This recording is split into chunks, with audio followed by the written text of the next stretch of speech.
અરવલ્લીના મોડાસા તાલુકાના સાકરિયા ગામમાં પ્રસિદ્ધ હનુમાનજી મંદિરે તસ્કરો ત્રાટક્યા છે.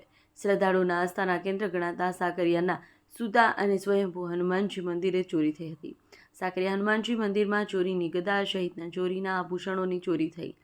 તસ્કરોમાં ચાંદીના આભૂષણો સાથે જ દાનપેટીમાં રહેલ રોકડ સહિત કુલ 5.12 લાખનો મુદ્દામાલની ચોરી થઈ છે.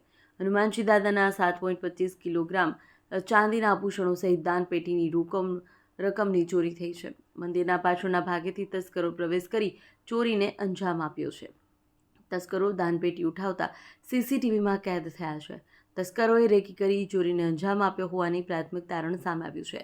તસ્કરો દાનપેટી દ્વારા મંદિરના બાજુના ખેતરમાં લઈ તોડી પાડી રોકડ રકમની ચોરી કરી છે.